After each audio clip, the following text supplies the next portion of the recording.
All right. Good afternoon, everyone. This is John Williams, President of American Guest. Thank you, Joe, for that great segment over at Edge NYC. We are now 100 levels below Joe on ground level. For those who don't know our next segment, it is STR. They were founded in 1985 and are a data-driven marketplace for the global hospitality sectors with hotels. We were scheduled to have Amanda Height, president of STR, with us today, but unfortunately she had a scheduling conflict. In her place is Jan Freitag, senior vice president of Lodging Insights with STR. Welcome to Mission Critical Live, Jan. Thanks so much for having me. I appreciate it. Sure. What we'd like to know is a couple of things about what is going on in the U.S. market for starters. Occupancy, ADR. What regions are better right now, and any insight as to why? So the short answer is life is tough. Life is tough everywhere, except that things are getting slowly better. In April, we recorded the steepest RevPAR decline ever. It was the worst month, and the week of April the 11th was the worst week we've ever recorded. So RevPAR declined in April by 80%, in May only quote unquote by 70%. In June, the data that just came out, RevPAR was down 60%. So we're seeing what people are referring to as green shoots overall in the industry, but it is very, very much regional, and it is very, very much distributed by class. What I mean by that is that the lower end is doing quite a bit better. So economy hotels last week had an occupancy of over 50%, but full service hotels, upper upscale hotels, and luxury hotels still only are selling 30% of their inventory. And this is all driven by the leisure traveler.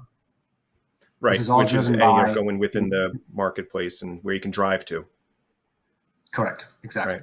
Okay. And can you tell us about, you were talking about the ADR trends in the U.S., and how does that look versus like the European marketplace or China for that matter at this time? So keep in mind that Europe, France, Germany, Italy, Spain were completely shut down. That never happened here. So the occupancies were literally in the single digits in Europe and in China, and are now coming back from that. Room rates are recovering in Europe quite well. In China, unfortunately, the ADR recovery has a little bit stalled out. So for the last couple of weeks, we haven't seen a lot of movement there. And in the US, there is ADR improvement. But again, this is driven by the low-rated properties. So they're not these huge leaps and bounds. Okay. And would you say, based on what you're just saying here, would the US stand on its own in its model, or is the European Union, as with all those countries, an early predictor of how the US will recover from all this? Well, unfortunately, we have 50 governors and 50 quote-unquote petri dishes. Yes, we do. Right. Yep. And so it's very, very hard to say that the U.S. will be one trajectory. It's going to be 50 different trajectories. But yes, I think it is fair to say that as the coronavirus increases and hopefully decreases, that will aid recovery on the leisure side, and then hopefully on the corporate transient side, and then eventually on the corporate group side. Okay. And with us today, we have a lot of people that do a lot of business in that higher category, that 4 stars, 5 stars. And you were talking before about the lower sector and that particularly performing, I wouldn't say well, but better than the other sectors right now. Is it because of that, like you said, is it because of the driving, or is it because of rate or availability for occupancy? Can you give us a little bit further insight into that? Yeah, it's really because of the leisure traveler that he or she takes their own car to the destination, because there is simply no group demand to speak of.